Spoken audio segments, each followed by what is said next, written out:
Good afternoon. It's my pleasure to welcome you on behalf of the Latino Research Institute at the University of Texas at Austin. I'm Dr. Deborah Parra Medina, Professor of Mexican American and Latino Studies and Director of the Latino Research Institute at UT Austin. The mission of the Latino Research Institute is to support and produce interdisciplinary research that informs policy and actions to enhance the well-being of Latinos in the United States. We use an intersectional framework to study the diversity of Latino experiences based on race, class, gender, ethnicity, and generation. As today's symposium, Present but Invisible, will focus on the current state of health and social science research about US-born Latinx populations. I'm looking forward to a stimulating discussion and would like to introduce the facilitator for today's symposium. Dr. Ruben Parra Cardona, Associate Professor at the Steve Hicks School of Social Work and Area Director for Research at the Latino Research Institute. Join me in welcoming Dr. Parra Cardona. Thank you so much, Deborah. And welcome everyone. It's a pleasure being here today. And I have the honor of facilitating this session. And I would like to start by answering a simple question. Why are we here today? Well, more than a year ago, one of our colleagues presented at one of our national conferences, Dr. Esther Calzada, a very thought-provoking question. In her presentation, she was sharing the issues about immigrant populations are so intense, so urgent, that in an effort of answering those issues, we have also been overlooking the needs and research needs and priorities with US-born Latinx populations.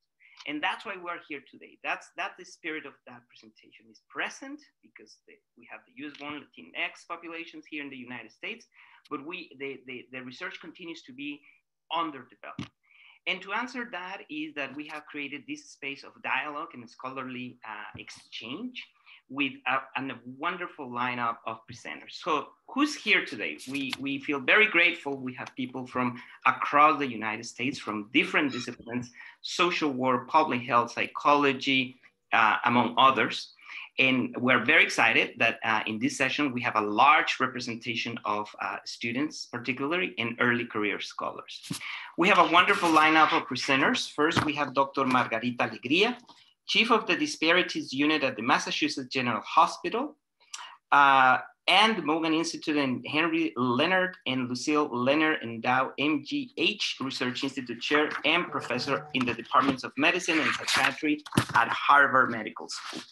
Dr. William Vega, Distinguished Professor of Florida International University and former Executive Director of the USC Roy Ball Institute and Provost Professor at the University of Southern California. We also have Dr. Jacqueline Angel, Professor of Public Affairs and Sociology and a faculty affiliate at the Population Research Center and LBJ School Center for Health and Social Policy at the University of Texas at Austin. And finally, Dr. Esther Calzada, Associate Dean for Equity and Inclusion and the Norman Clay Levin Professor in Child and Family Behavioral Health and the Steve Hicks School of Social Work at UT Austin.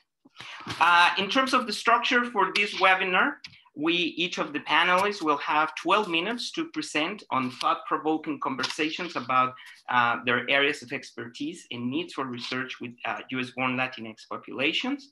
You will see that you have the option of having reactions in the Zoom chat. So whatever reactions you have as presenters are talking, please use that Zoom chat. And also, please see that you have the Q&A feature in the webinar, because at the end of the fourth presentation that we have today, we will go over questions by the audience. You will notice that we have limited time for questions, so we will prioritize questions by early career and students because we feel very strongly about their presence here today. And that's the way we will work today in the panel so we can have input and have great conversation. And without further ado, our first presenter, Dr. Esther Calzada.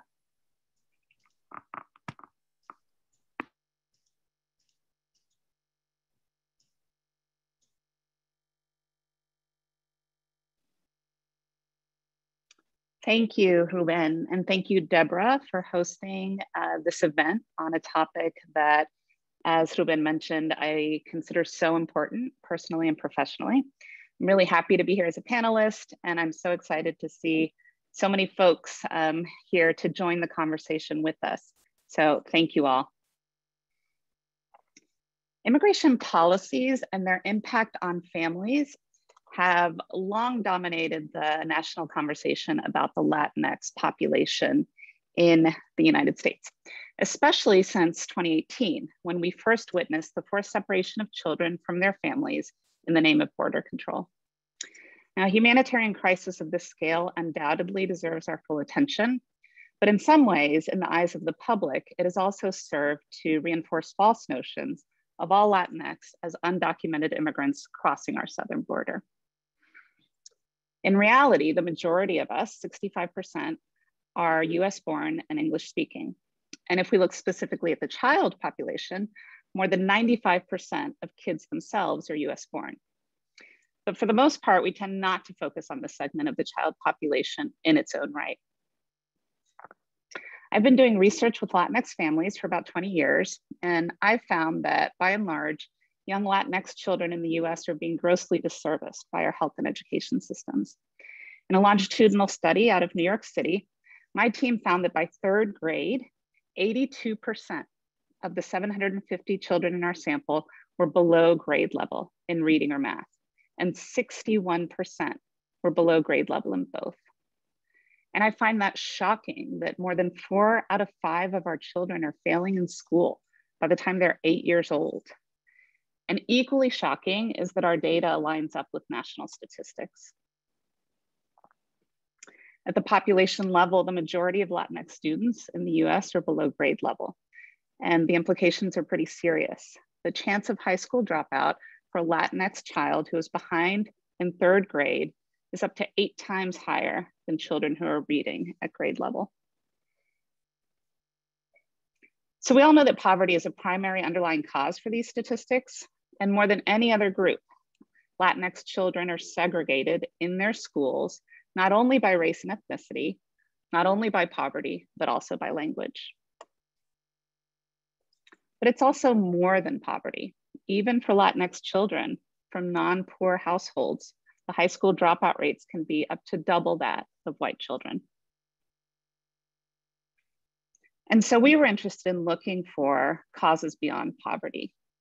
And we looked at lots of things in the home environments of these kids and even characteristics of the kids themselves. And in the home, my team found that even with limited resources, moms were warm and nurturing. They were reading and doing puzzles and making sure their kids got good sleep at night so that they would be ready to learn at school the next day. And the kids themselves actually started school in pre-kindergarten or kindergarten with a lot of strengths and skills that helped them to listen, to follow instructions, get along with others, be flexible in the face of change.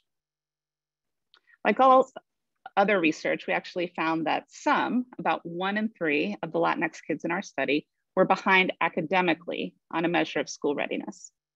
And research on school readiness are those foundational skills that kids need to be successful in the formal school setting, tells us that these kids are at risk for falling further and further behind as they move through school.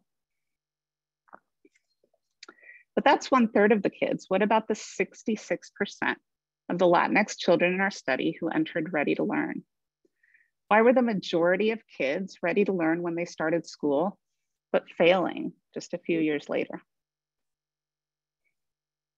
A recent national survey with Latinx adults by the Pew Research Center shows that a considerable majority, 78%, report that there is discrimination against the Latinx population, and that these experiences occur in our everyday spaces, in our neighborhoods, our workplaces, our health clinics, and our schools. And the rate of experiencing discrimination personally is highest for US-born Latinx, 60% of whom describe discrimination by police, half of whom say they are subjected to slurs, and nearly 1/4 of whom say that people act afraid of them simply because they're Latinx. Take as an example the case of these 2 US citizen women, Marta Hernandez and Ana Suda, who were detained for speaking Spanish in a convenience store in Montana. NPR reported that when one of the women asked why they were being detained, the Customs and Border Protection agent replied, "It has to do with you guys speaking Spanish in the store," in a state where it's predominantly English speaking. Ms. Hernandez and Ms. Suda were released within an hour, but Francisco Galicia, a US citizen high school student, was held by CBP in a Texas detention center for 23 days. Francisco was stopped on his way to a college soccer game, and his citizenship was questioned.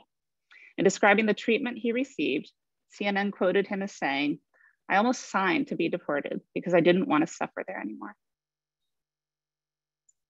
Gerardo Gonzalez Jr. was detained for even longer, for months, after officials mistakenly wrote in his files that he was born in Mexico. Mr. Gonzalez was born in Los Angeles. These cases make it perfectly clear that neither citizenship status nor living beyond the border protect Latinx folks from being targeted. CBP is authorized by law to stop any person they suspect of an immigration violation. And the court has ruled that even a person's haircut is fair game in determining suspicion. Our research shows that because of the current anti-immigrant climate, Latinx parents are limiting their time outside the home and even avoiding medical care and social services for fear of police interactions, especially if, but even if they're not undocumented. These avoidance behaviors are protective. They also have real health consequences.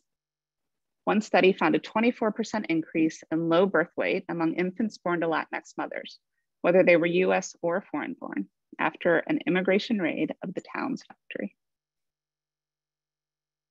On a psychological level, the political rhetoric surrounding immigration has reduced the entire Latinx population to freeloaders, criminals, aliens. And these are views that are adopted by the public, who over time come to see anyone who looks or sounds as Latinx as dangerous and invasive. And given the racial hierarchy in the US, perceptions of inferiority are magnified for Latinx with dark skin. Now, race has been somewhat neglected in Latinx studies, but we know that race is not neglected in real life. Our skin color triggers racial stereotypes that are used to process information about us and affect the ways in which others interact with us. Research with adults shows that Latinx with darker skin experience the most discrimination, including being treated as intellectually inferior. So it's not entirely surprising that in our study, the 65% of Latinx children with brown or black skin were at significantly higher risk for academic underachievement compared to light-skinned children. In fact, Afro-Latinx children were more likely to be failing by the end of first grade, even though they had started school in pre-K or kindergarten with better academic school readiness skills than their peers. Skin color matters for mental health too. The first graders with the darkest skin color were described by mothers and teachers as having the most mental health symptoms. They were rated as more hyperactive, aggressive, anxious, and depressed compared to the other kids. And these findings held through the end of third grade, when significantly more dark-skinned kids were anxious and depressed by teacher report. Stress isn't limited to kids with dark skin, of course, and we found actually incredibly high rates of anxiety and depression specifically across the board in our studies. According to their mothers, about 15% of kids were experiencing depressive symptoms, and an astonishing 40% were anxious. Reports from kids themselves identified 29% as anxious and 39% as depressed. And this is when they were 6 and 7 years old. And we can imagine how these symptoms of anxiety and depression make it hard to learn, create stressful experiences at school, and compromise achievement, especially when they persist, as they did for the kids in our study. In response to chronic stressors, parents are good at teaching their kids coping skills, and we found that parents use a number of strategies with their kids, especially focused on building pride in who they are, teaching them about their cultural heritage, highlighting and practicing traditions and customs, history, foods, and music. Parents don't seem to be talking about race, though. And in a society defined by racial hierarchies, pride for one's culture doesn't seem to be enough. Latinx children must be taught to understand and feel proud of their racial identity. These racial socialization practices have long been part of the repertoire of African-American families, and they serve to counteract the dehumanizing ways in which society sees non-white children. In other words, both ethnic and racial identity seem to be armor that Latinx kids need to grow up in the US. But to be clear, Latinx kids need to suit up in armor because of the discrimination and marginalization they face outside of their homes by us as a society. Because to pretend that the negative outcomes we're documenting in my research or that of others is due to characteristics of the child or of the home environment is misguided and even irresponsible. And given the significance of these health and learning outcomes, I would argue that what US-born Latinx children are facing in the US is a humanitarian crisis in its own right, taking place well beyond our border. So I believe that as scholars, we need to work to understand the ways in which oppression defines the lived experience of all Latinx children, immigrant or not. Because it's our responsibility to preserve the humanity and the brilliance of all Latinx children. Thank you. I'd like to pass the presentation on to my colleague, Maggie Alegria.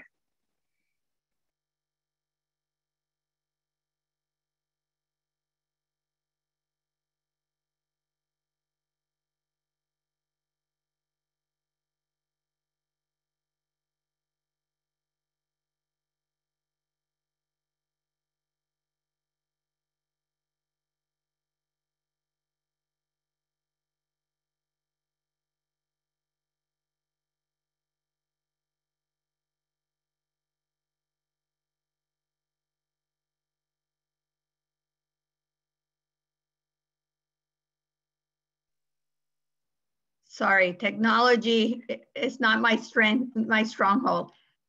Well, I'm very excited to be here, really talking about frameworks. And I want to start by saying why I select frameworks. And I've been doing a lot of work on Latinos. And thank you, Ruben and Deborah, for having me here for a long, long time. And I found that as I move on, I really want to change what I want to study. And I wanted to say how where I started is not where I'm ending. And I want to talk to you a little bit about the importance of frameworks in trying to move the area, like Esther was saying, especially in policy and especially in trying to move to higher levels of impact that we can have. I have no conflicts to disclose.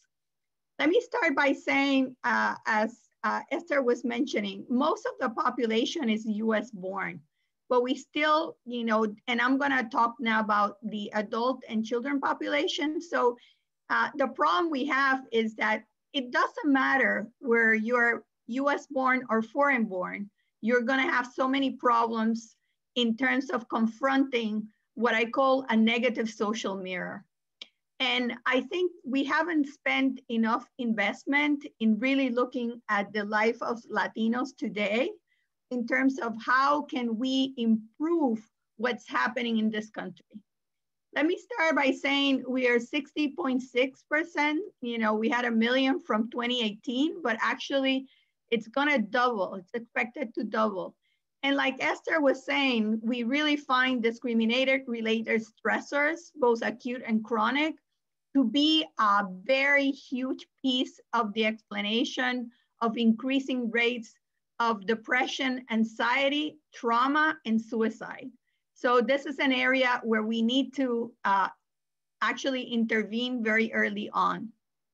I also want to emphasize the neighborhood environment and social interactions, because in recent work we have been doing, we find that a lot of the focus should be held on the neighborhood and social interactions, especially because they're very associated to Latinx adult and child mental health outcomes. I started doing work really trying to describe disparities, first with the Latino Research Program project, trying to understand the complexity of Latinos mental health service issues. And this study was very important because it showed how central is context in what people receive in terms of mental health and in their needs. We then went on to do the National Latino and Asian American Study, which was, to me, the most inspiring project I have ever done, by showing us also that we have to be careful of aggregating Latinos across groups, because we would be missing important social and cultural values. And then the Boricua Youth Study is a more recent study showing the difference of context, the difference of being raised in minority versus majority status. We started in NLAS with a model where we were saying that actually, we should focus on social position as the primary level of intervention, environmental context as the secondary level, and psychosocial factors as the tertiary level if we were thinking about mental health. And I want to show you this model because this model is from 2001, 2003. And what I want to emphasize is I started studying use of mental health services, but now I really understand we have to move way upstream to health policy and market interventions, and to systems and community interventions that really has a big population health impact for Latinos. This is a framework that I developed in 2017. It's called the Sociocultural Framework for the Study of Service Disparities. And what is truly amazing is a lot of the things we establish in this framework have not changed very much. If anything, things are becoming worse. But there's two things that this framework emphasizes: the healthcare system and the community system as being central in terms of where do we want to intervene to change the outcomes of disparities. We're just now studying Latino youth coping with discrimination, a multi-level investigation in micro and macro time, which was funded by the NIMHD. And I want to show you that in this study, and this is something that I really recommend to faculty and students, we're not only studying the issues of within-person discrimination and related stressors and how they impact the mental health outcomes and which are the mechanisms of action, both at the macro and micro level. And I'm going to show you what I mean. But also, I want to emphasize that we have spent too much time studying the bad aspects of that happen to Latinos and not enough on the protective factors. We need to better understand the youth, parent, and neighborhood risk factors, but also the assets that people have that make them thrive. I want to show you here, this is the model that we put for the study of micro and macro. And the idea here is that we really need to understand a lot more the political and social context, not only of where people live, but how, even if they're US-born, their national and state policies, their attitudes towards migrants in that area is gonna have a tremendous impact in their life. And I also want to show you the intersection of the social position or positionality, because in work we keep on doing, we keep on finding that social position, how you judge yourself, is so central in your well-being. I want to end up by showing you some of the work that we have done now. We got tired of really describing disparities and decided we needed to do more work at the policy, clinical, and community level to really change what was happening to Latinos. This is a study that we did on looking at policies and trying to see, do policy interventions work the same way for everyone? Can we improve mental and physical well-being of people with mental disorder by addressing social determinants? And there's a lot of work in this area, but we wanted to test whether it really was the same type of interventions that would work for Latinos, African-American, Asians, and whites, and what type of social intervention. I don't have time enough to explain it, but what I want to show you in this graphic This is changes in numbers of days out of role among racial ethnic populations with mental illness after simulated improvements in education, household income, or employment. And you will see here that for Latinos, contrary to the other groups, employment interventions seem to work, didn't seem to work as well as they did for African Americans or for Asians. I also want to show you the interventions to empower Latinos, because I think one of our biggest mistakes is how do we get people in clinical, that go to mental health services to stay in mental health services. And here we did an intervention that we've actually published to try to help Latinos to receive better care, that there is really a desire for the provider to understand who they are and to provide quality of care by improving therapeutic alliance and reducing attributional errors. And what we found is, yes, we could do that if we do interventions for providers and interventions for participants to have a better role in their mental health care. The last study I'll cover is one that we're doing with elders. It's called Positive Minds, Strong Bodies. This is a disability prevention treatment with older elders. But now we're moving, like I said before, to communities. We're doing all of these interventions in community-based organizations that serve Latinos and other racial ethnic groups in their own communities. And this intervention, which actually we got funded again, showed that we could improve late life functioning by giving an intervention that combines cognitive behavioral therapy and exercises. And it could improve functional limitations, and it could lower psychosocial distress, and even it reduced the difficulty of going about daily tasks. So I want to just show you the importance of having good frameworks, but also of going not only at the individual level, but trying to see, can we go at the clinical and community level in healthcare organizations or outside to try to improve the lives of Latinos. Thank you very much. And now I go to stop share and let me bring Jackie that will be presenting. Thank you, Jackie.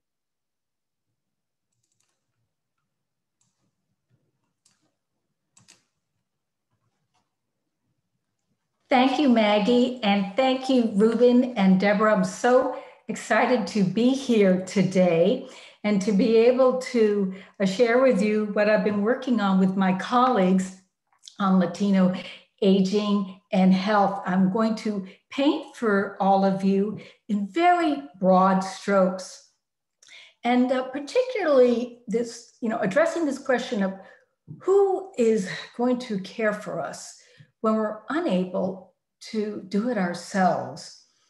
And I want to also spend the short time we have defining the challenges for older adults, families, communities, neighbors, cities, federal government, non-governmental organizations, both healthcare NGOs as well as elder care NGOs. And then this afternoon, I look forward to being able to discuss these issues even further, and we'll dig into the data. I've been working on a longitudinal study of older Mexican American health for 3 decades. So we were data rich in answering a lot of these questions, but there's still many more that we need to have you investigate and analyze, both from a policy perspective as well as from a behavioral and social sciences framework.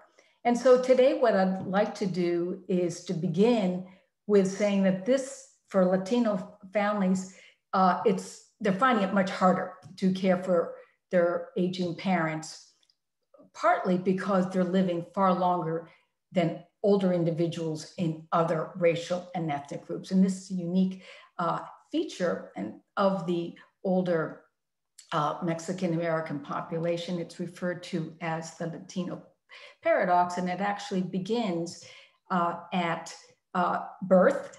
where Latinos, particularly Mexican Americans, have an advantage, a health advantage. This evaporates somewhat over the life course, depending on the extent of assimilation. But in general, it's very problematic at the end if there's very few resources. And in understanding these traditions and how things are changing, this book, like Water for Chocolate, some of you may have read it, by Laura Esquivel, really personifies what we're dealing with. Of course, it's several decades ago, but it really is pointing an example of how important those traditions were. When Mama Elena said, under no circumstances will you be going out and thinking about other things that you want to do. This is the youngest daughter. She would have to essentially give up her opportunity to marry, to have children, and to really just focus on her mom. And no daughter of mine is going to be the one to start to change that tradition. Well, things are changing greatly, and part of it has to deal with generational status. Generational status is a key to understanding the different opportunities for achieving healthy aging and for overcoming many of the barriers to accessing resources in retirement. And for the second and third generation in particular, we see a great deal of heterogeneity in this population. We've seen it in our own data. Basically, depending on when your parents and grandparents arrived in the United States, very much is going to influence the extent to which you will be able to assimilate successfully, or in many cases, like Alejandro Cortez, the Latin journey, he finds that in some cases there is a persistent underclass where in certain areas of the country, in East LA, northeastern New Mexico, and these different enclaves, where it's just persistent inequality. The key aging trends that's really driving these changes, I'll just go through these very briefly, but they're important to note. Many of them are demographic. When we see the decline of fertility regime in the Mexican American family in particular, where it's important because it changes and contributes to an aging population, declining fertility. Also, fewer children to provide support, both assistance with basic activities of daily living, as well as in some cases with to meet financial needs. Female employment is also important, and it's also increasing, where women do not have the opportunities to stay home in a traditional male breadwinner family. And so women are trying to juggle both ends, both at the workplace as well as children at home, as well as their aging parents. And sometimes there's more than one set of aging parents, because multi-generational households are so common. Geographic dispersion is making it that much more difficult. We have a shrinking caregiver pool. And then finally, issues of retirement adequacy. It's not just even having a retirement plan, either a pension or adequate Social Security, but having being eligible for other programs, having assets that will be adequate in terms of the value of a home.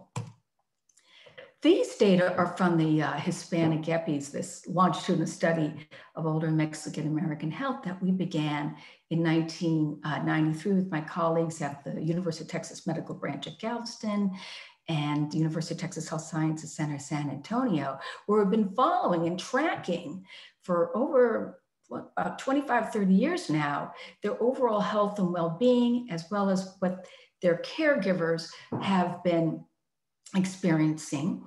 And what we've identified most recently since our cohort now, this is a longitudinal cohort study, is that they are spending about 2/3, at least the women, after age 65 in an impaired state. That includes being able to have easy physical mobility, being able to carry out basic activities of daily living, instrumental activities of daily living, such as managing your medication, your household tasks.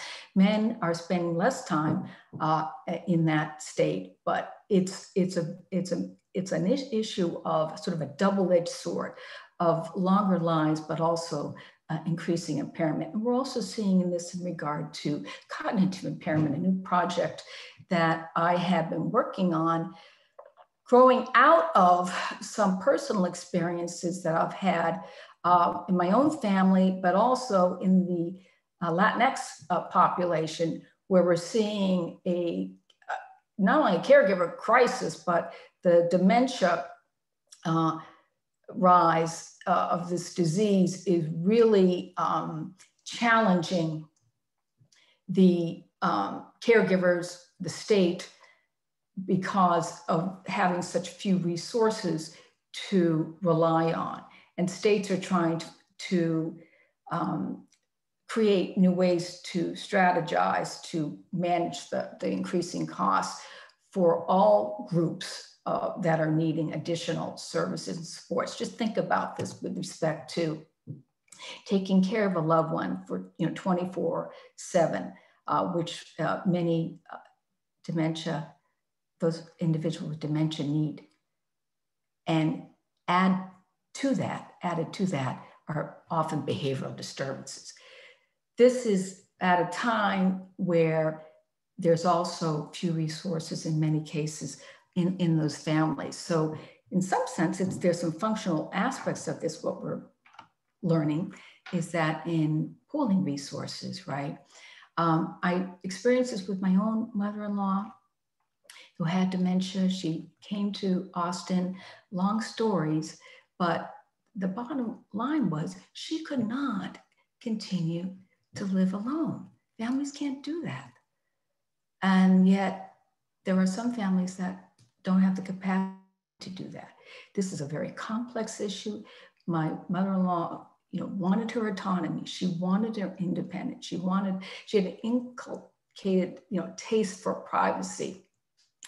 And so after living with us for a while, she said, I really want to go to assisted living. And we would be able to visit her every day, but that was her preference. So this whole idea of how things are changing has been peppered in the literature,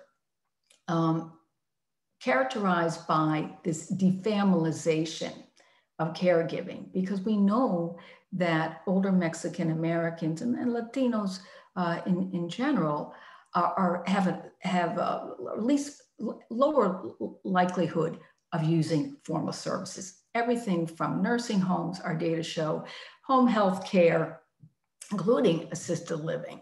But this is changing. And it's because of this potential dependency burden that we're seeing. And at the same time, we're finding that states are facing these serious limitations as well. So we have a collision of issues here that need to be confronted and analyzed from a policy perspective, from a behavioral science perspective, and from a practical perspective. So we need all disciplines on deck to be able to craft different strategies at the national policy level, state and local policy, and also at the household level, at the private level. These are the major institutions that we need to see how they articulate with one another. And also, again, focusing on what autonomy means and who will be able to be responsible for that. Because when it comes down to so many of these issues, it has to do with payment, right? And who's going to pay for it? So who's going to take care for us when we can't do it ourselves, but also how is it going to be covered? And we can sort of discuss this in greater detail because there's much data in this paper I looked at and recently published in this dual eligible population is the one that we really are paying close attention to because they are participating in both Medicare and Medicaid, and the frailest and the most costliest, as well as using a great deal of health services. We also need to establish public-private partnerships to support affordable and sustainable intergenerational adult daycare and childcare centers, a project I'm working on with my students.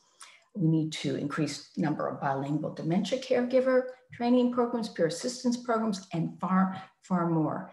But I'm mindful of the time. And so I will wrap this up now, and we can turn our attention to our next speaker, and that is Bill Vega. Thank you, Jackie. I'm going to now attempt to load mine without a problem. Here, we'll see.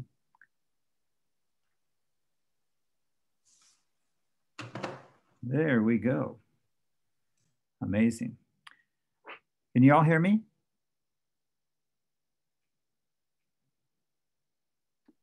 Yes, Bill. If you can hear me, okay, good. Yes, I want to compliment the first three speakers because I think that they did an excellent job of laying out a panorama, a landscape of the type of things we're dealing with in health disparities and equity.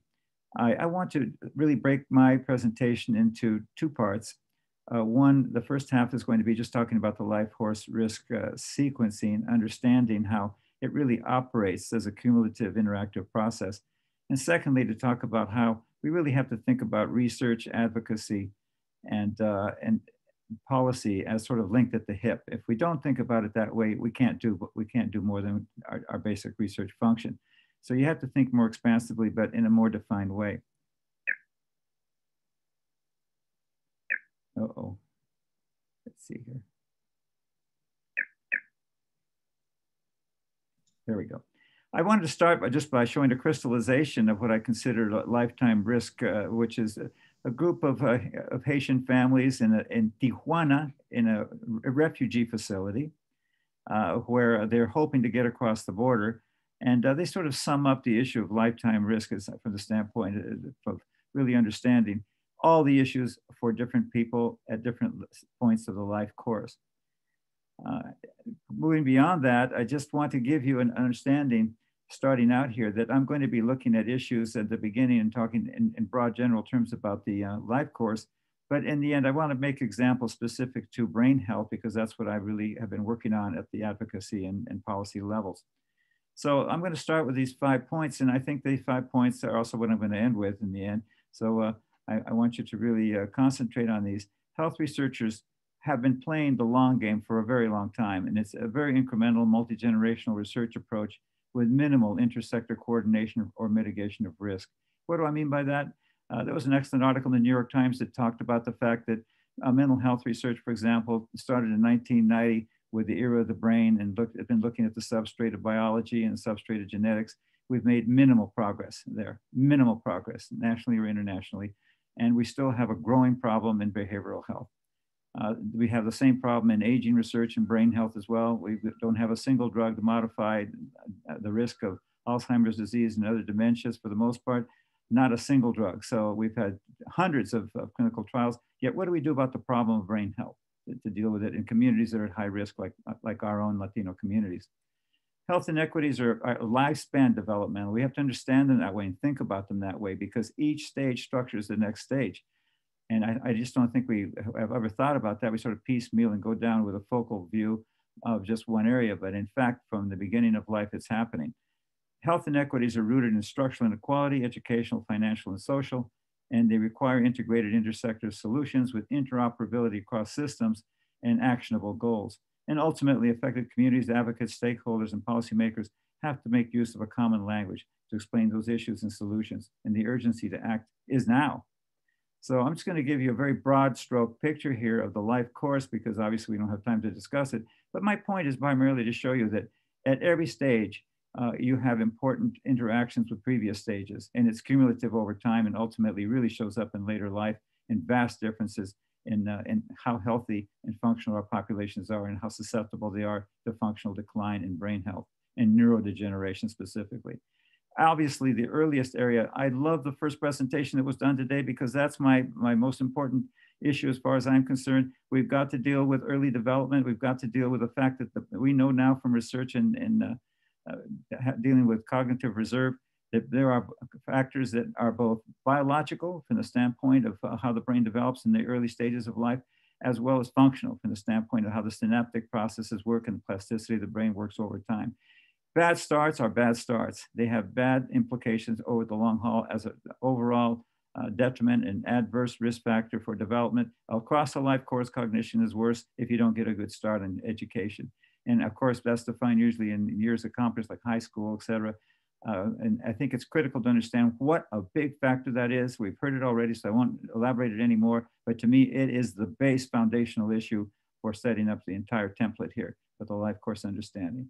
And of course, we know the early life high burden, living, employment issues, issues around most people today are struggling with food sufficiency. They're struggling in Latino communities where we have high unemployment rates and turnovers in unemployment. We have the problem that most Latino families are really living in rental facilities now as opposed to the past. And those rentals are very high and they're taking 40% of their income. There's high chronic stress. In midlife, you have unhealthy behaviors and they start catching up with you. And that's the critical stage for setting up the later stages of life. Low healthcare access, diet and exercise deficits, and then chronic diseases and functional limitations in older adulthood. So this is a process. And we know that, for example, early life is absolutely critical, a point at which to intervene. It's also critical to intervene during the middle of the adult life course, because that sets up the later life opportunities for having a good and healthy aging experience.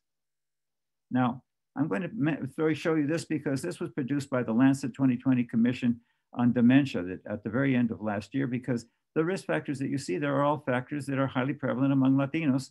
And that's obviously something that we know all about, and we usually try to deal with segmented interventions in different ways. But the bottom line is that these factors, minimizing diabetes, treating diabetes, preventing head injuries, stopping smoking, reducing air pollution, reducing midlife obesity, maintaining frequent exercise, occurrence of depression, avoiding excess alcohol, hearing impairment, maintaining social contact, and having a high level of education are all protective factors. And these are all factors that we are highly prevalent in the adverse condition for Latinos. That is, we don't do well in these, and they're all related to mental health as well, and in some instances to substance abuse. And these are operating through major channels or pathways to dementia, neural decline, and later life, including the amyloid and tau buildup in the brain, and the decrease in cognitive reserve. What cognitive reserve is the ability to maintain high functioning, even in the case of brains that begin to go downhill. And just to give you a sense of this, about 40% of the population will have some sort of problems in later life past the age of 60, but only about 25% will actually experience some form of dementia. But I say only, but that's an enormous hit, especially if you live long enough to experience it.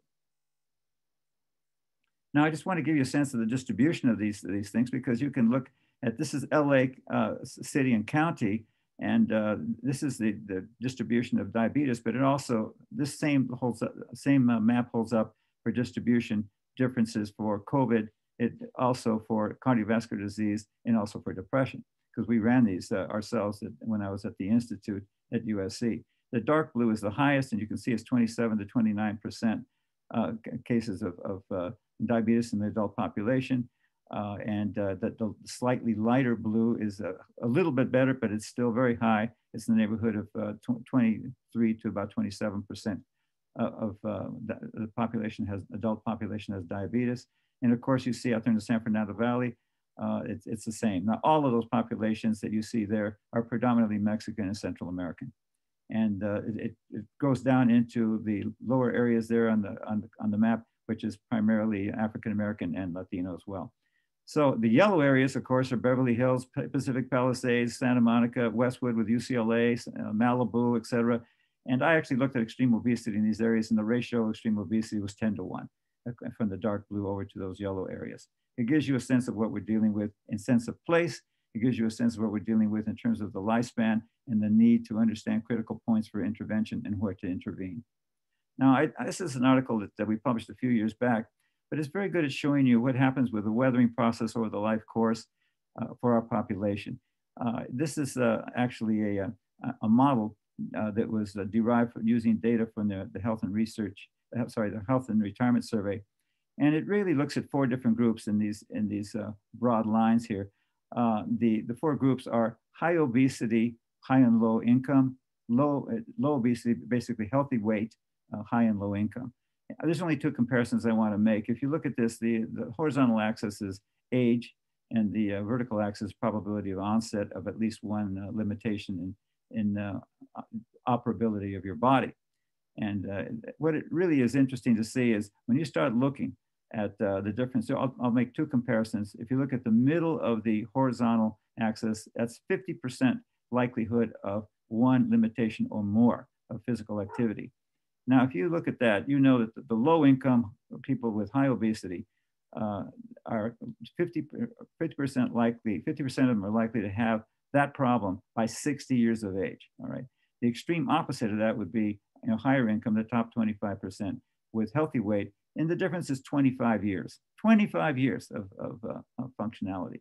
Now, but the more interesting comparison, because you would expect something, from the 2 I just compared, but is the blue line, and the blue line represents people who are actually lower income in the bottom 25%, but healthy weight, as compared to the green line, which are the higher income and also healthy weight. And even there, you get a 17-year difference in the likelihood of having that first impairment in mobility. So it just goes to show you that there's more than just obesity operating here. The weathering impact across the life course is happening on multiple levels. And it really has an impact on quality of life and later life and the need for care. This is just a study that we did back in, I think it was I think it was about 5 years ago that we finished this study. It was projection, it's a forecast of Alzheimer's disease, simply to show you the giant increase that's anticipated between 2010 and 2060 from 379,000 cases to 3.5 million, a growth of 832%. So if we don't have a medical breakthrough, if we don't slow this down through interventions earlier in life, we're going to have a problem. Now, I just wanted to make the point here that as I showed you in the previous slide from the Lancet study, about 42%, about 40% of the actual progression to Alzheimer's disease is believed to be preventable by operating on those risk factors and reducing those risk factors. And among those, of course, the very important was education. Now, what we did there is simulate simply what happens if you try to look at neutralizing the impact of low education by doing a forecasting model where you look at people in a certain cohort from 1991 to 95 and then project it out to the current time of about 2060. That would be about a 40-year forecast. What you get by neutralizing and equalizing education is a 10% drop in Alzheimer's disease. We looked the same at diabetes, and it also produced that same 10 to 12% difference. But of course, these two are probably interactive because education is going to affect all of the risk factors. Now, I'm going to move into the discussion now of how we think about these things from the standpoint of really intervening in these processes, developing advocacy efforts, and setting up programs, because I'm doing this now on the board of Us Against Alzheimer's, and we do all of this. We do the combined thing of the research, and we do it across all of these sectors. Now, first on brain health, specifically across the lifespan, we want to engage consumers and providers and policymakers And we've set up 120 advocacy groups across the country to try and do this. We need to eliminate disparities in brain health and ensure high-risk communities have access to the resources and support those research opportunities. And we're creating those resources. We understand what matters most across the lived experiences of those affected by Alzheimer's disease and those working on new treatments to understand what is needed and what their preferences are. We've done research in that area. We've disseminated that research to both the NIH, we've disseminated it to actually the people developing, for example, medications that hopefully will be useful in the future. We've also worked with partners to remove barriers in the care system, and we're trying to work directly with primary care, which is the major site where, of course, Latinos are going to see doctors if and when they get diagnosed. How do we do this? Well, early intervention, equip healthcare providers with solutions to support brain health across the lifespan through the action of educating and mobilizing minority serving providers to being brain health ambassadors. Secondly, to create consumer demand for lifelong brain health care and develop and make culturally tailored brain health strategies and resources accessible to these communities. And we're working in each of these areas. And if I have time afterward in the question and answer, I can tell you exactly the kind of things that we have done in these areas and the products that we produced and how we disseminate them and get them used. And ultimately, of course, the whole business side of it, which is dependent to a great deal on having good data to hold people accountable, because if you don't have data, you can't show change. And to that end, I just want to give you the data platform that we have developed as one of the types of tools as an example of the last thing I just showed you. We've developed a National Alzheimer's Disease Index, which is a public health tool. There is no national index from the federal government on Alzheimer's and dementias. We developed this one, and it's going public very soon. And it enables users to map healthcare data by geography, demographics to spot equity gaps and improve quality and health equity. And it's done by county. It's done by sort of a movable approach where we can set the cut lines for the unit of analysis in different ways.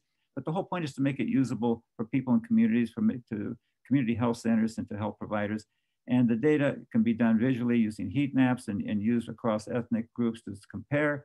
What you see there is actually the saturation per 100,000 of cases of Alzheimer's disease in the United States. You can see it's heavily in the South. Texas, for example, down to South Florida. Miami's one of the main hotspots as well. The Northeast. It's lighter in the West, of course, they have lower rates, but on the other hand, they've got a very large population. So the actual weight of this might be just about the same in terms of cases. The bottom line is you can do infinite number of comparisons with this, and you can also link it to other kinds of data sets. And we're making this available to universities, but to people who are doing research, but also we really wanted it available to NGOs and communities and to community health centers and big health care providers like Kaiser, for example, in California. How do we do it? Well, this is the way we do it.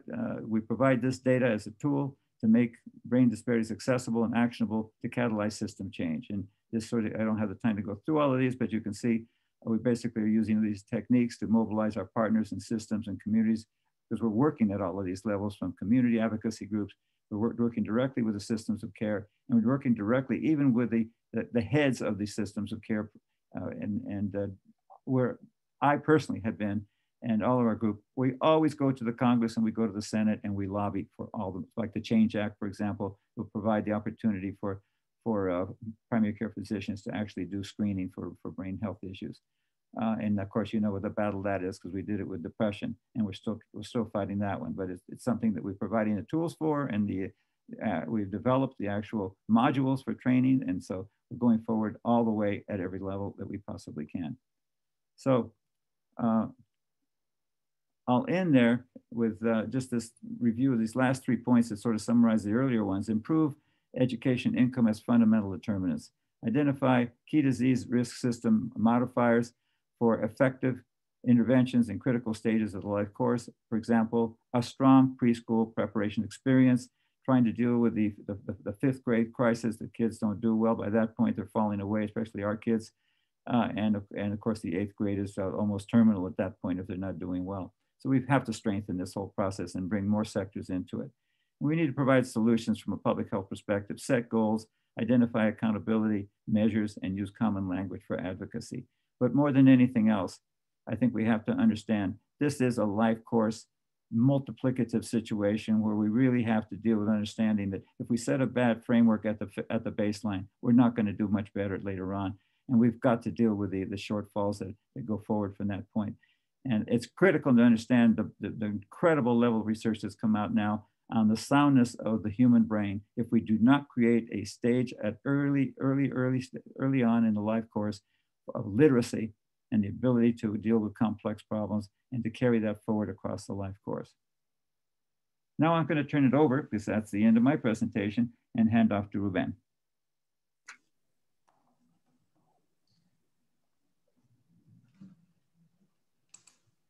Thank you so much. This is the moment that if we were in pre-pandemic time, I can imagine the full room of people clapping and being very excited. We are seeing a lot of reactions of people really inspired by your work and excellent presentations, and we have really great insights. So it's wonderful to see all our presenters back on camera, and I remind you to unmute as we have volunteers to respond some of the very thought-provoking answers that we have. So we have a good 25 minutes to engage in this conversation. I just would like to remind participants, we are gonna do our very, very, very best to get through all, or if not most of the questions, and we apologize if we do not cover 100% of them. So for our speakers, remember just to unmute whenever you want to speak. I'm also already seeing great chat between speakers and the audience. That's wonderful. I see some reactions. So I encourage you to continue that conversation. And we're gonna move now to questions. And I have a question for our presenters. And I know all of you feel very strong about all these issues.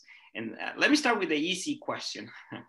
And how do we build racial identity for Hispanic youth whose parents do not accept nor understand their own racial identities?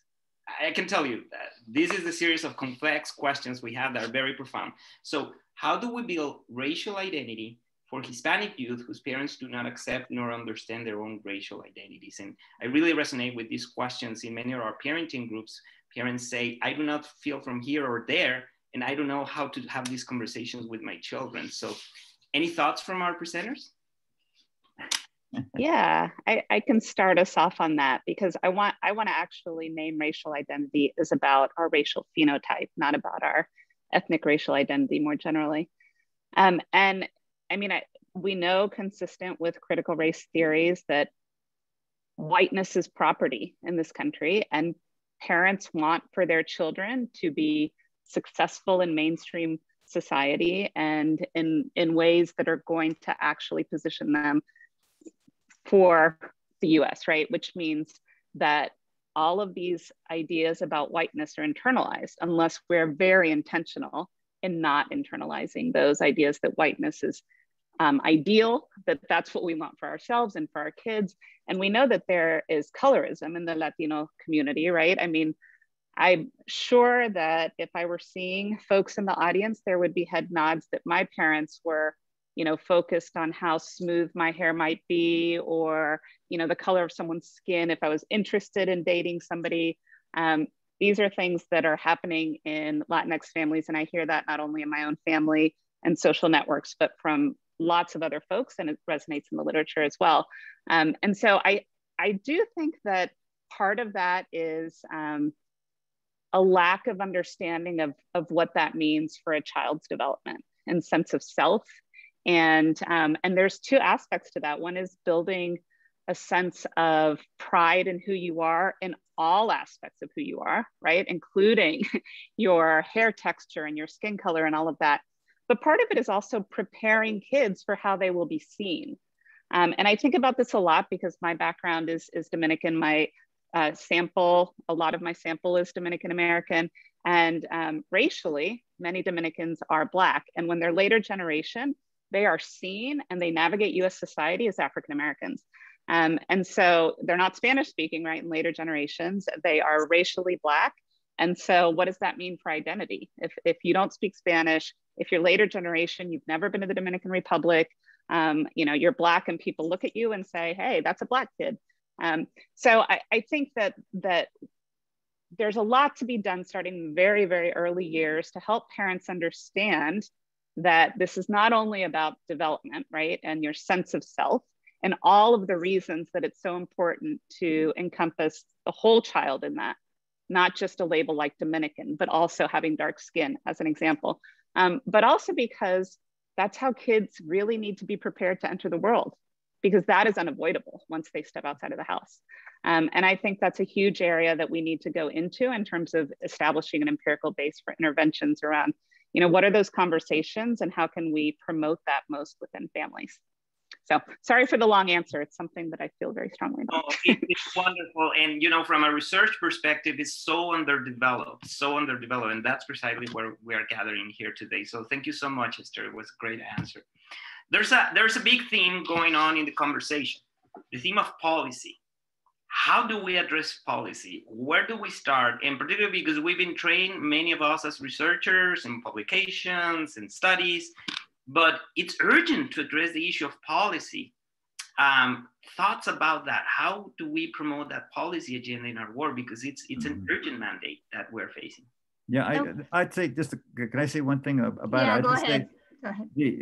Unfortunately, research training as we receive it in the university often stops short in standard academic training of taking you the next step and understanding the difference in logic of how you use information to formulate recommendations for policy, and how necessary it is to understand the specificity, the accountability, and framing it within goals that are time limited. And that process of reduction of information and transformation of information into something that is actionable is something that should be part of the educational preparation of people that are going to be going into this type of research, because otherwise we all know where you end up. Yeah, I wanted to say that you don't have to come from a policy background. I mean, I actually started learning more about, trying to write about policy as I started doing more work for the National Academies of Medicine. And they put a big tie to whatever you recommended to then be action oriented to policy or to research and that's where I really learned we have to learn more about policy that has an impact. We have to learn more about how to incorporate policy in some of our research designs. And for example, we now try to do multi-level modeling that includes some policy issues like resources at the state level, to give you an example, or new policies that have come in and out. And I think you can learn to do policy even if you don't come from a policy background. But I think reading and really learning a lot and then talking to policymakers. I've learned a lot from talking to policymakers, but also to other stakeholders about policy that impacts them. Thank you so much. And Jackie. I agree with Maggie and Bill. Translating research, basic research, social science research into policy, and actually one step further into practice is critical for our students who are on the market. Do you know that there's over 600 schools of public policy in the United States?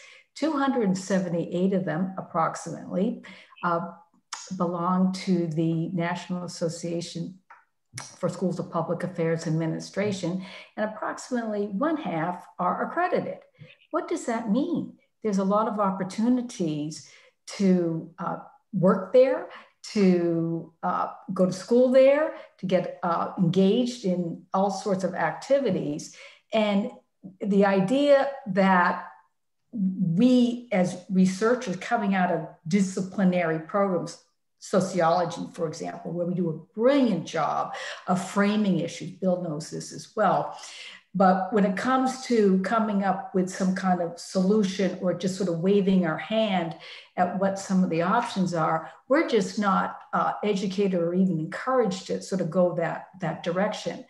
And as we move forward in really crafting concrete solutions to many of these complex problems, we got to have a workforce of students and colleagues who will be able to put the time in to make this happen, because we know for a fact that policy lags behind all of these trends that we've discussed today, every one of them.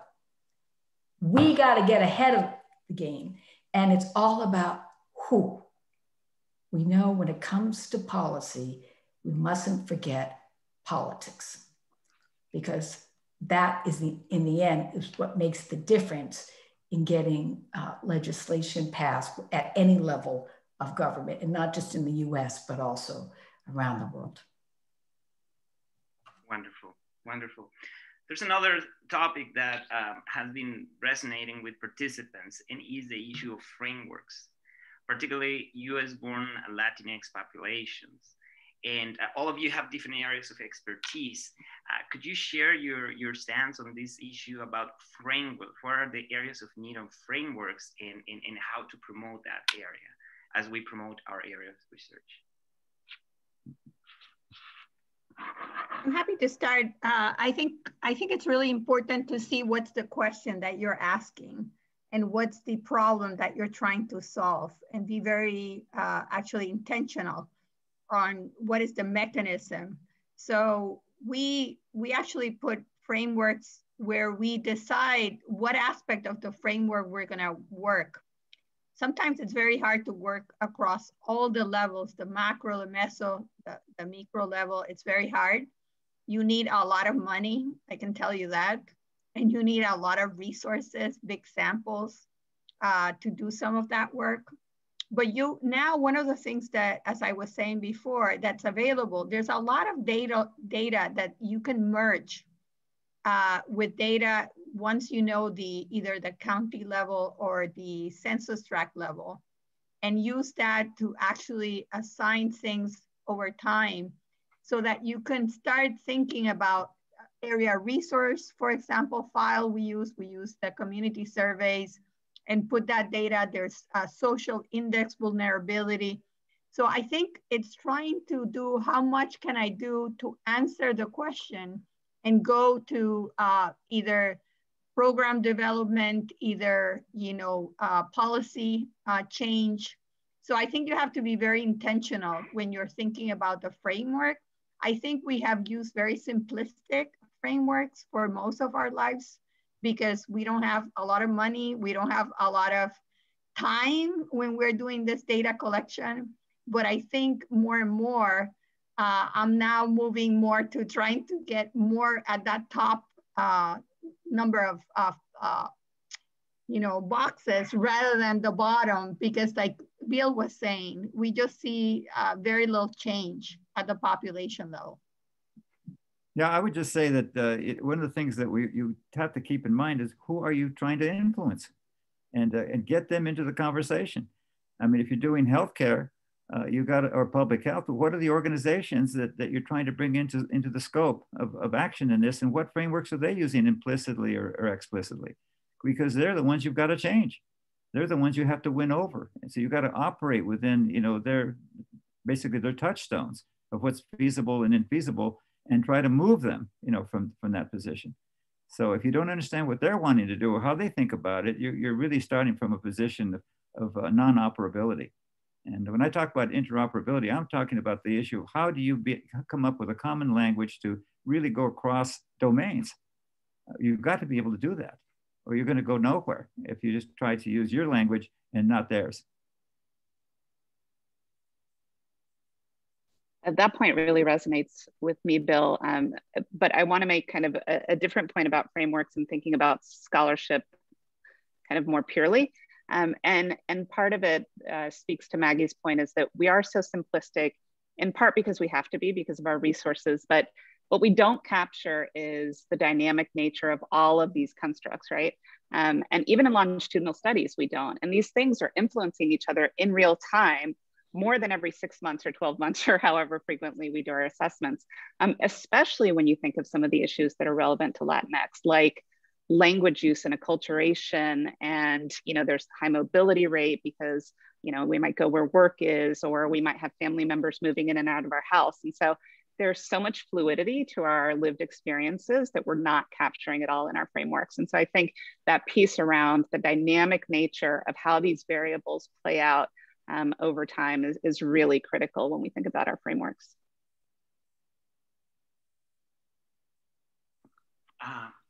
there's another theme that is emerging, and it's a complicated one, and it's the theme of discrimination in many ways, in discrimination in interactions with systems like the criminal justice system as experienced by US-born Latinx population. How does that take shape? But also within family systems as well, in terms of not being Latinx enough, in terms of not speaking Spanish. So it's a wide range of expressions of discrimination. What are your thoughts about critical areas of research that we have not explored and how to promote that research agenda? Mm-hmm. Well, I would just pop out with one thing that I think really strikes me coming from the previous generation of the relations between immigration and people born abroad and born in the United States, which is, I think we've had a terrible disconnection between the US-born in the whole Latinx continuum and the foreign-born. We simply don't have the because before it was basically everyone was first generation, right? We had a situation, now you've got multiple generations of US-born that really have a disconnection with these populations that are now coming in, and their situation in the context in which they left the country that they came from in the receiving context here is so different than when they came into the United States. And the ease with which they can incorporate themselves, I'm talking about the immigrants now, can come in, is very different. So the issue then becomes, I think that we have not necessarily a very good fluidity between information exchange of what's occurring in the lives of these people and how it connects in any way with people who have been multi-generational Latinx in the United States. And that's our number one issue, so it seems to me, from the standpoint of living together in communities and moving forward, because we know vast differences occur very quickly intergenerationally in change of attitudes and self-definition in the society. And so I think that issue has not really been very well discussed or very well thought about, but we're losing touch from compared to where we used to be, so much closer to that immigration experience. And I would go to the area of family that you mentioned, Ruben. I mean, one of the things that we were able to do in Boston in one of our projects was have the parents come to school, especially parents that have been stigmatized because they had 2 or 3 jobs and didn't come to meetings at the school, and the teachers were complaining that the parents were not interested in the education of their children, but the parents have 2 and 3 jobs. So one of the things we did is have the parents come and talk about their history and their transition to the United States. And the kids who were US-born kids were crying. They had never sometimes heard the stories of their parents and grandparents. And the teachers themselves were crying. It was such an emotional event to see them as, heroic rather than in the typical sense of schools, which only call parents, especially Latino parents, when the kids are misbehaving. You rarely see them inviting them for something else. So after that, the principal really was like, it really changed her lens. And she started doing things about, like doing activities for inviting the parents to come and present their customs to their children. So I think a lot that could be done to really make that connection closer. I'm thinking here about, across the life course, how important it is. And we're focusing early in the life course, and we all know that's critical. Even preschool, we need to go that early in incorporating all of these different, positive experiences and reinforcing the generations and generations to come. But we also have to recognize that a lot of these exposures to discriminatory events persist and accumulate over time, and really put many older Latinos at a disadvantage in terms of their adaptation in later life. It just accentuates the challenges of dealing with aging in general. Is there any final thoughts on that before I move to the next one, as I know discrimination has been at the core of your work? One last thing I'll say is we finished this Boricua study where it was dramatic how much discrimination explained in terms of difference in mental health outcomes. And this was a longitudinal study of 2,000 youth followed for over more than 15 years. So it does show you the power of discrimination, really how it gets under your skin. And this was a quasi-experimental design. So I think this is an area we need to do a lot more at the school level, at the neighborhood level, especially at the neighborhood level, at the school level, because if not, we don't have a chance. Yes, and Jennifer Unger, in an issue of Prevention Science, titled a paper, "Why is it that we do not overtly address discrimination in our research?" And I think it's resonating with that. Mm-hmm. And we're also seeing these cultural discriminators in biasing options in care and care arrangements as well. Okay, so it's education settings, neighborhoods, but also think about residential facilities as we get older as well, because there are limited options in many communities. Yeah, I think the other area too is that these perceived discrimination and actual discrimination situations are triggering behavioral responses, much more so in US-born kids than in foreign-born kids. So I think that, that really is something that we need to look into, is that triggering mechanism, because there's some great research has been done looking at the differences between foreign-born and US-born early adult Mexican origin kids, or really adults at that point, kids to me, but adults at that point. And what we find there is that the impulsivity and risk-taking is much higher among the US-born than the foreign-born. And even if, obviously as a result of interpreting experiences in the translation that occurs psychologically into how that turns into behavior, including antisocial behavior. Excellent. We have about 4 minutes for one final question, all of them so rich and so complex, but considerations for informing research according to life course perspectives and approaches. That's a huge area. In Jackie, you have mentioned who's going to take care of us, and we see those dynamics in so many ways and so many manifestations. So in the final minutes, what brief reflections would you have, the highlights about how life course perspective, developmental perspective, should inform the research that we haven't addressed? I would just say one word, which is continuity, understanding the continuity of adversity and how it has weathering effects as you proceed down the life course, and structures the quality of your life, and structures what your life is going to look like later on, especially as we move into a world in which people are going to live routinely to 85, 90 years of age and beyond.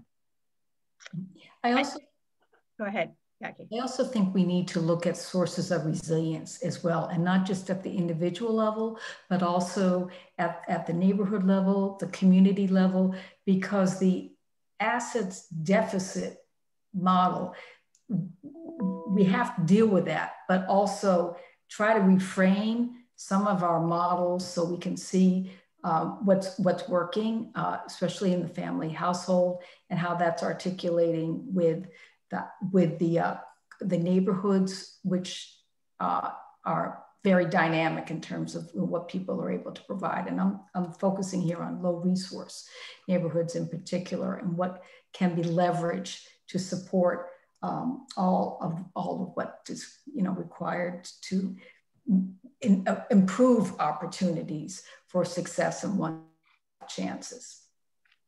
I'm just going to say a word because I would love to hear Esther too. I would say intergenerational. I'm very interested in the intergenerational trajectory as something that we should be looking more into, because I don't think it's just that person, it's what gets carried across. And I guess I would say yes, yes, yes, yes. How do we say that any segment of the life course is not critical, right? And we tend to be like, oh, I'm early childhood, oh, I'm adolescence, I'm young adulthood, I'm elder. And that is, I think, I guess I would say, we need funding and collaborations that allows us to link all of these pieces together, because we're so segmented in how we do this, and we should not be leaving any part out. I can argue, you know, very strongly for the importance of early childhood. And with all of that, I know that that doesn't mean that adolescence and all of these other periods aren't critically important. And so I think we need better funding mechanisms and collaborations across different developmental points to really work together to understand the life course. Wonderful. Well, it's a struggle to come to an end. I feel like we are just getting started on these critical conversations, but I would like to express many things to many people. First of all, the participants have been so engaged in representing different regions of the country and different disciplines. Thank you so much for being here today. I would like to thank heartfelt gratitude to our presenters, their passion, their brilliance, their commitment. It's been extraordinary. There are so many comments about how inspired people are and how you are inspiring people. That is so beautiful to see. Thank you for engaging with participants. I see exchanges of emails going on and some research collaborations that are already being discussed. That is very exciting. And for all our participants, we would like to remind you that you will be receiving a follow-up evaluation survey. That is very important, as we would really like to continue to promote this type of events. And reminder to UT faculty who are participating in the follow-up meeting that you need to log in the Zoom link in your calendar invite. It's a different Zoom link that you will find there. And with that, I would like to close this webinar and thank the Latino Research Institute who sponsored these efforts, and thank our brilliant presenters and our very inspiring participants as well. And you can still see in the chat, fantastic, wonderful, inspiring, very, very inspiring session. Thank you so much, and we wish you a wonderful weekend. Thank you. Thank you. Thank you.